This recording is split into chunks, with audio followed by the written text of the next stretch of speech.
ఏంట్రాణి, ఏమైంది? ఒక్కదానివేళ ఒంటరిగా నిల్చొని శూన్యంలోకి చూస్తూ బాధపడుతున్నావు. నాతో కూడా చెప్పుకోలేని బాధ ఏదైనా ఉందా? మీరే నా జీవితం అయినప్పుడు మీ దగ్గర రహస్యం ఏముంటుందండి? నేను అనుక్షణం ఆలోచించేది వర్ష గురించని మీకు తెలుసు. తను నా కంటికి కనిపించింది, నేను చూశాను. తన గురించి నేను పరిగెత్తాను, కానీ తను చూసుకోలేదు. అనుకోకుండా నాకు యాక్సిడెంట్ అయింది. వర్ష మళ్ళీ నాకు దూరం అయింది. అది తలుచుకుంటూ ఉంటేనే బాధగా ఉంది. నాకు అది ఆశ్చర్యంగా ఉంది రాణి. వర్ష ఇదే ఊర్లో ఉంటూ మనకి దగ్గరికి రాకుండా దూరంగా ఎందుకుంటుంది? వర్షను ఒక తల్లిలా పెంచావు కదా, తన గురించి ఆలోచిస్తావని తనకు కూడా తెలుసు కదా. వర్ష విషయంలో నువ్వెప్పుడు పొరపాటుగా ఒక్క మాట అనవని తెలిసి కూడా ఇంత కోపాన్ని పెంచుకొని నీకు దూరంగా ఉంది అంటే ఎందుకో నాకు నమ్మకం కలగట్లేదు. మీరు చెప్పింది నిజమేనండి. నా చెల్లెలు నా మీద కోపాన్ని పెంచుకుంది అంటే నేను కూడా నమ్మను. ఆ క్షణాన తన మనసుకు బాధ అనిపించి తను ఇంటి నుంచి వెళ్ళిపోయింది. కానీ తర్వాత తన నిర్ణయం ఎందుకు మార్చుకుంది? ఏదో ఒక బలమైన కారణంతోనే తను కంట పడకుండా ఇలా దూరంగా ఉంటుంది.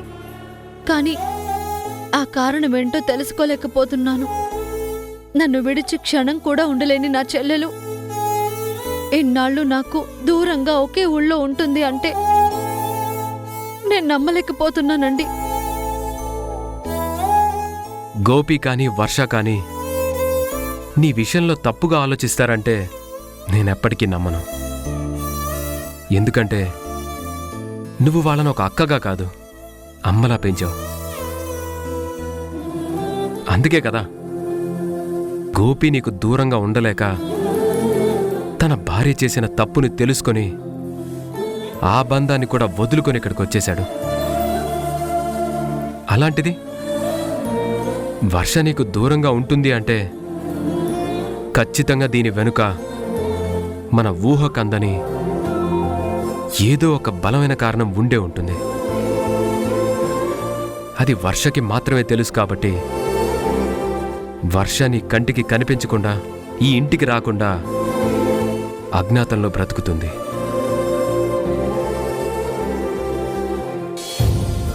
వర్ష ఏం చేసినా నీ గురించి ఆలోచించే చేస్తుంది, నీ మంచిని కోరుకునే చేస్తుంది. ఇప్పుడు ఈ దూరాన్ని కూడా తను బాధతో భరిస్తుందంటే దాని వెనక ఒక బలమైన కారణం ఉంది. అది వర్ష కనపడ్డప్పుడే మనకి తెలుస్తుంది. అదేనండి, మాకు ఊహ తెలిసిన దగ్గర నుంచి నాకు తమ్ముడు చెల్లి వాళ్ళకి నేను తప్ప ఎవ్వరూ తెలియదు. అమ్మ కూడా వాళ్ళు పెద్దవాళ్ళు అయ్యాకే ఇంటికొచ్చింది. అమ్మ అని నేను పరిచయం చేసే వరకు మా అమ్మ ఉందన్న విషయం వాళ్ళకు కూడా తెలియదు. నేనే లోకంగా బ్రతికినా నా చెల్లెలికి నాకు తెలియని ఇంకొక కారణం ఇంకేముంటుంది? తను నాకు దూరం అవ్వడానికి మా బంధం ఏంటో కలిపిన ఆ దేవుడికి తెలుసు. మా బంధువులు ఎవరో ఈ రోజు కూడా మాకు తెలియదు. అలాంటిది మాకు మేమే బ్రతుకుతున్నాము. అలాంటిది ఈరోజు నా తమ్ముడి పరిస్థితి ఇలా ఉంది. నా చెల్లెలు నాకు దూరం అయింది. ఇప్పుడు నా వాళ్ళు నాతో ఉన్నా నేను పెంచిన నా చెల్లెలు నా దగ్గర లేదన్న బాధని మాత్రం తట్టుకోవడం చాలా కష్టంగా ఉందండి. చూడరాణి, వర్ష కోసమే కదా మన జీవితంలో సంతోషాన్ని కూడా మనం కాదనుకున్నాం. ఇదేనా నువ్వు వర్షకిచ్చే విలువ? మరి నీ పెంపకంలో పెరిగిన వర్ష నీకు దూరంగా ఉంటుందంటే ఖచ్చితంగా ఇంకేదో చేయాలనుకుంటుందని మనకు అర్థమవుతుంది కదా.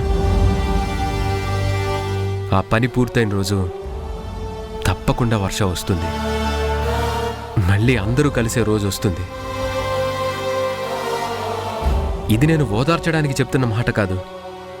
వర్ష మనసేంటో తెలిసిన మనిషిగా చెప్తున్నాను.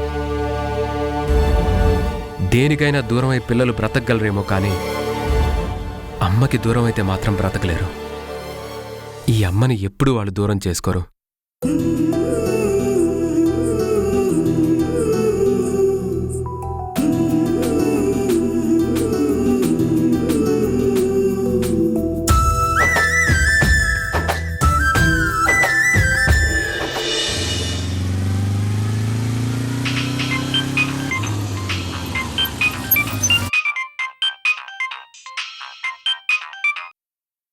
నమస్తే మేడం.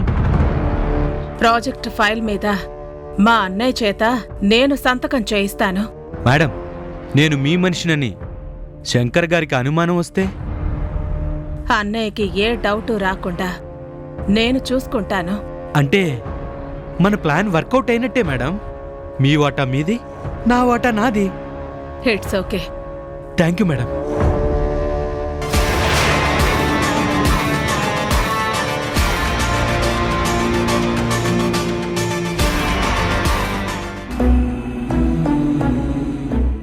సమంత, నీ చిన్నతనం నుంచి నీకేం కావాలన్నా నువ్వు అడగకుండానే తెలుసుకున్నాను. అన్నీ నీ కాళ్ళ దగ్గరికి తీసుకొచ్చిచ్చాను.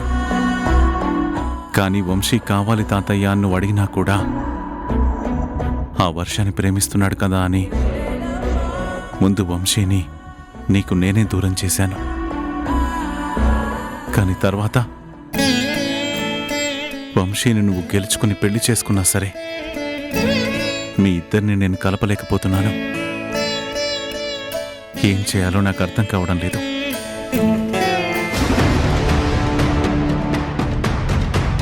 అన్నయ్య,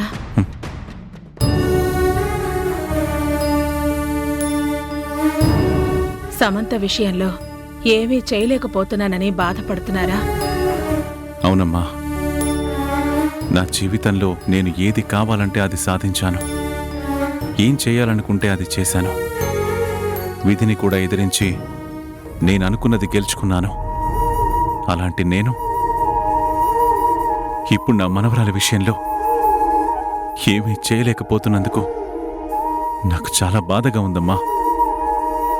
అన్నయ్య, సమంత బాధపడుతుంటే నాకు చాలా బాధగానే ఉంది. ఈ విషయాన్ని మీరేం పట్టించుకోకండి. వంశీని ఎలాగైనా ఈ ఇంటికి తీసుకొచ్చే బాధ్యత నేను తీసుకుంటాను. వాళ్ళని నేను కలుపుతాను. ఇప్పుడు నేను మీతో ఒక విషయం మాట్లాడాలి. ఒక మంచి ప్రాజెక్ట్ వచ్చిందన్నయ్య. దీన్ని మనం డీల్ చేస్తే ప్రాఫిట్ కోట్లలో ఉంటుంది. మన కంపెనీ పేరు కూడా వేరే స్టేట్లో మరింత విస్తరిస్తుంది. అన్నయ్య, మీరు ఈ ఫైల్ మీద సంతకం చేస్తే ఆ బిజినెస్ పర్సన్కి నేను రేపు సబ్మిట్ చేయాలి. మీరు సిగ్నేచర్ చేస్తే సరిపోతుంది. మిగతా విషయాలన్నీ నేను చూసుకుంటాను.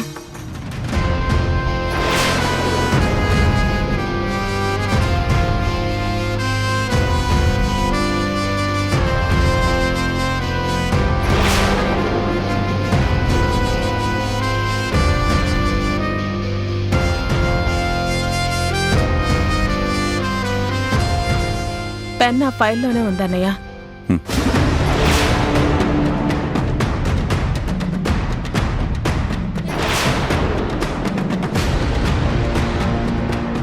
అంతా బానే ఉంది. రేపు నేను వాళ్ళని కలుస్తానని చెప్పు. ఈ ప్రాజెక్ట్ మనం చేస్తున్నాం.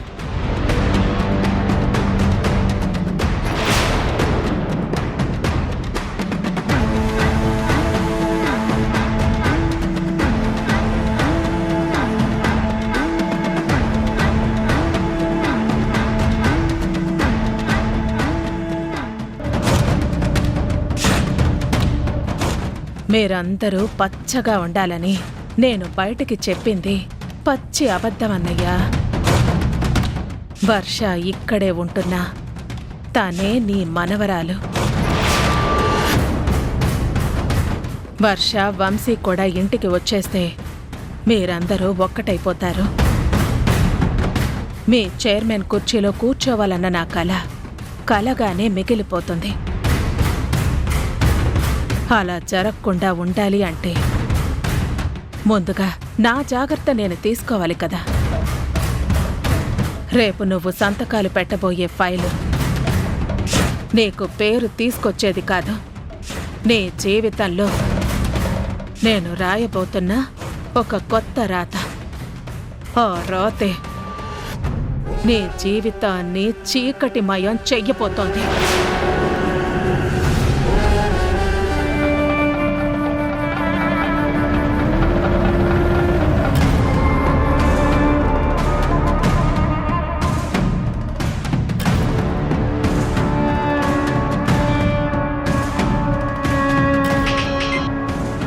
నమస్తే మేడం. సంతకం అయిపోయిందా మేడం? ఏం కావలేదు, కానీ నేను చెప్పినట్టు చెయ్యి. రేపు ప్రాజెక్ట్ డీటెయిల్స్ మాట్లాడమని అన్నయ్యని పంపిస్తాను. తెలివిగా తనతో నువ్వు సంతకాలన్నీ తీసుకోవాలి. ఆ ప్రాజెక్టు ఫైల్ లాగానే ఉంటుంది. ఆ పేపర్స్ మధ్యలోనే కొన్ని ఎంటీ పేపర్స్ మీద మనము సంతకాలు తీసుకుంటున్నాం. ఇది అన్నయ్యకు ఎక్కడా డౌట్ రాకూడదు. అన్నీ కరెక్ట్గా చెయ్యాలి. ఆ టైంలో నేను పక్కనుండటం కరెక్ట్ కాదు. అందుకే దూరంగా ఉంటాను. సంతకాలు నువ్వే తీసుకో. తప్పకుండా మేడం. ఏం చేయాలో మీరు చెప్పారు కదా, నేనేం చేస్తాను మీరే చూస్తారు. శంకర్ సార్కి ఎక్కడా ఏ డౌటు రాకుండా సిగ్నేచర్ తీసుకునే బాధ్యత నాది. శంకర్ ప్రసాద్ అంటే బయటికి చాలా స్మూత్గా కనిపించొచ్చు, ఏమీ తెలియని అమాయకుళ్ళ అనిపించొచ్చు. కానీ చాలా తెలివైనవాడు, గొప్ప మేధావి. బిజినెస్ విషయాల్లో ఆయన 1కి 100 సార్లు ఆలోచిస్తాడు. ఏ మాత్రం చిన్న డౌట్ వచ్చినా పసిగట్టేస్తాడు. జాగ్రత్త. ఓకే మేడం, నేను చూసుకుంటాను.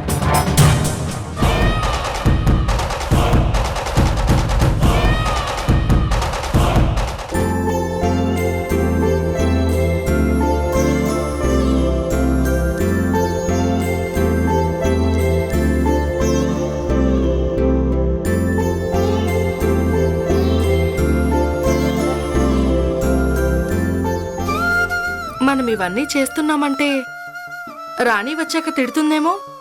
రాణి ఏమనకుండా నేను చూసుకుంటాను కదా. ఒక పక్క ఫ్యాక్టరీ పనులు చూసుకుంటుంది, మధ్య మధ్యలో హోటల్ పనులు కూడా తనే చూసుకుంటుంది. ఇన్ని పనులు చేస్తూ ఈ ఇల్లు సర్దటం తనెప్పుడు చేస్తుంది చెప్పండి? అసలే వచ్చేవి దసరా నవరాత్రులు. అమ్మవారి నవరాత్రులంటే ప్రతి ఇల్లు పచ్చని తోరణాలతో ఒక దేవాలయంలాగే ఉంటుంది. మనం ముందుగానే ఈ పనులన్నీ చేసుకుంటే అప్పుడు హడావిడి ఏం ఉండదు కదా. అందుకే రాణికి శ్రమ లేకుండా మనమే చేసుకుందాం.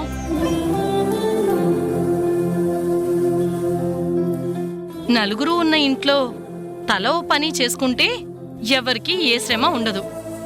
అంతేకాని నలుగురు పని ఒక్కళ్లే చెయ్యాలంటే అది ఎవరికైనా బాధగానే ఉంటుంది.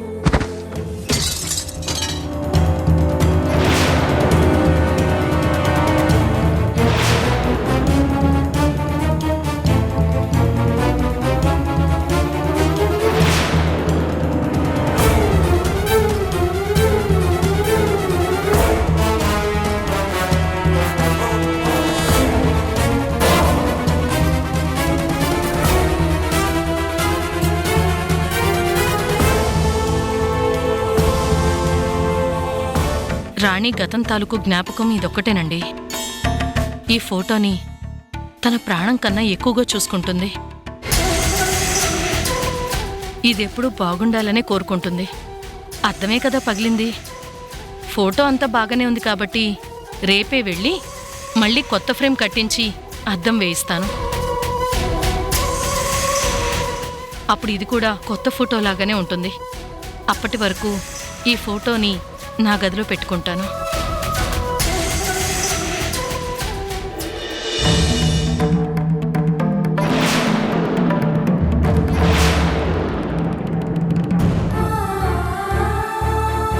వదిన గారు, ఈ ఫోటోకి అద్దం కట్టించుకొని వస్తాను. రాణి వస్తే నేను ఫోటో తీసుకుని వెళ్ళానని చెప్పండి. అలాగేనండి, తొందరగా వెళ్ళొచ్చేయండి. ఉమ్.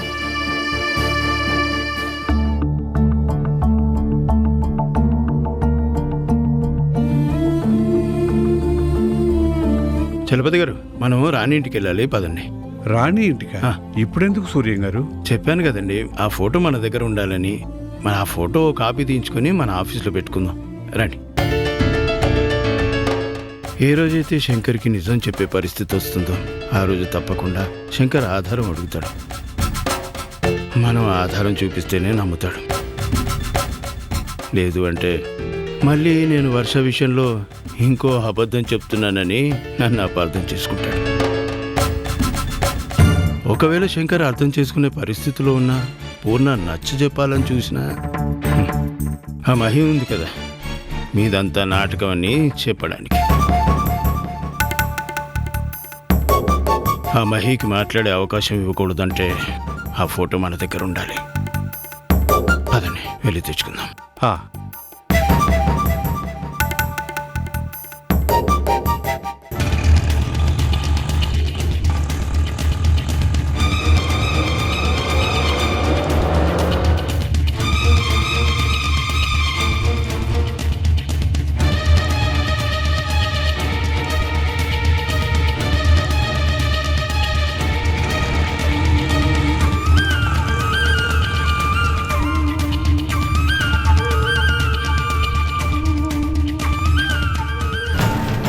అమ్మ వర్ష, ఇన్ని సంవత్సరాలైనా నువ్వెక్కడున్నావో మేము తెలుసుకోలేకపోతున్నాము. నీ వాళ్ళు ఎవరన్న ఊహ కూడా నీకుండదు.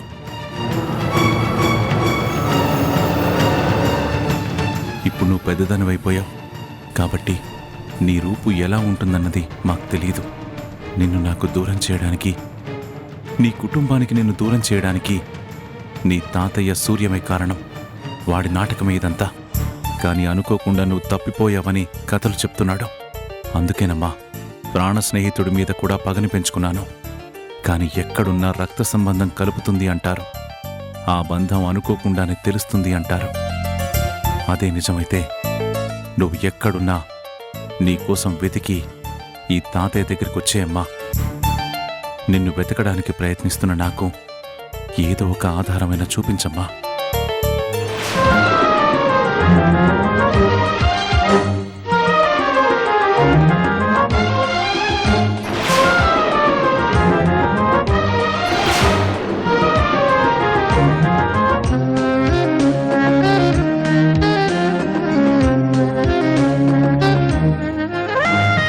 కళ్ళారా చూస్తూనే ఉంటారు అంతా, హృదయానికి వేస్తారు గంత. నిజమేమో నీడల్లే ఉంటుంది చెంత, మనసేమో అటు చూడదంట. ఈ నాలుగు దిక్కుల్లో ఏదో మన సొంతం, అది నాలుగు స్తంభాల. మును ముందే రాసుంది రానున్న గమ్యం, కనిపిస్తే ఏముంది వింత. మనతో మనం దొంగాటలు ఆడడమే బ్రతుకంటే అర్థం. స్వప్నాల వెంట స్వర్గాల వేట, తుదిలేని దోబూచులాట. ప్రతివారి కంట కొలువున్నదంట. రతమ్మ, నువ్వు ఆ రోజు పిల్లల ఫోటో చూపించావు కదా, ఆ ఫోటో ఒకసారి నాకు ఇస్తే నేను దాని కాపీ తీయించుకొని మళ్ళీ తిరిగి ఇచ్చేస్తాను. అందుకే ఫోటో అడుగుతున్నానమ్మా. నన్ను క్షమించండి బాబు గారు. ఏ జ్ఞాపకం అయితే దూరం కాకూడదని రాణి ఇన్నాళ్ళు అపురూపంగా ఒక అందమైన ఫోటో కట్టించుకొని తన కళ్ళ ముందే పెట్టుకుందో, ఆ జ్ఞాపకం ఈరోజు దూరం అయిపోయింది బాబు గారు.